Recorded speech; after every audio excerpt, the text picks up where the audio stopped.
Lundi 27 avril 2015, à l'Espace des Habitants au Mureau, dans le cadre des rencontres d'Innover et Agir, une conférence sur le comment vivre ensemble a réuni Benjamin Stora et Edwin Plenel à la tribune. Nous avons pu les rencontrer et les interviewer. Bonjour, nous sommes avec M. Plenel. Pourquoi êtes-vous venu ce soir au Mureau pour cette conférence ? Tout simplement parce qu'on m'a invité et parce que le virtuel, c'est du réel. J'anime un journal numérique, mais je ne suis pas hors de la réalité. Et donc, dès qu'il y a des invitations pour débattre de ce que nous avons en commun, c'est-à-dire justement le vivre ensemble, ces enjeux démocratiques, ces enjeux d'égalité, de fraternité, de liberté, eh bien, je réponds oui. Je vais vous poser une deuxième question et dernière question. Pourquoi faites-vous ce que vous faites ?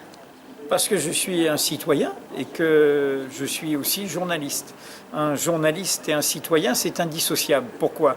Parce que mon métier, c'est de produire des informations, des vérités factuelles pour que les citoyens soient libres et autonomes. Je suis au service de leur droit de savoir. Et donc, en même temps, je dois leur rendre des comptes. Je ne peux pas être au-dessus du public. Donc, il est normal que j'aille aussi à sa rencontre. D'accord. Merci beaucoup pour votre conférence ce soir. Merci. Donc je suis avec Benjamin Stora. Première question que j'ai envie de poser, monsieur. Est-ce que dans votre analyse historique, vous ne pensez pas qu'à un moment donné, la montée de l'individualisme a aussi joué un rôle important dans la situation chaotique dans laquelle nous sommes aujourd'hui?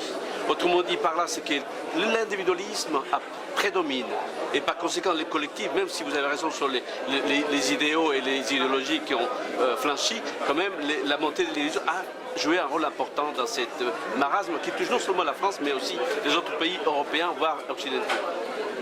L'individualisme est une donnée extrêmement importante dans la situation aujourd'hui des sociétés, bien sûr européennes, mais également dans les sociétés du Sud. Dans l'individualisme, il faut à la fois comprendre la nécessité d'être soi-même un acteur, un citoyen, un homme engagé qui n'est pas prisonnier des idéologies collectives et qui veut précisément peser sur son destin. C'est un aspect positif, à mon avis, de l'individu qui s'engage comme acteur de la société.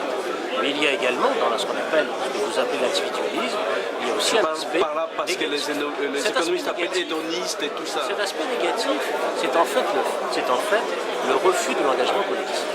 Dans le refus de l'engagement collectif, il y a bien sûr le danger que la politique se fasse uniquement par addition d'individus sans qu'il y ait un projet collectif, cohérent, commun et construit. Deuxième question, et ça je vous laisse avec juste cette petite question.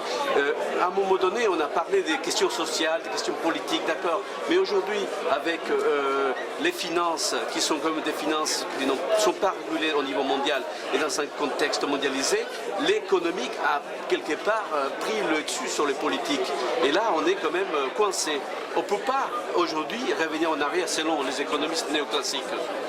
Ce que vous appelez aujourd'hui l'économique, c'est en fait ce qu'on pourrait appeler aussi l'idéologie du marché et du libéralisme. Exactement. C'est-à-dire que nous sommes dans une situation où ce n'est plus la volonté politique et idéologique qui domine, mais la nécessité de la concurrence, de la marchandise, du marché et donc du profit.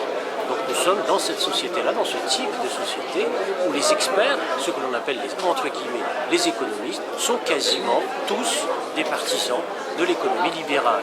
C'est-à-dire de faire en sorte que les économies ne soient pas tournées pour le profit du plus grand nombre, mais dans la rentabilité maximale.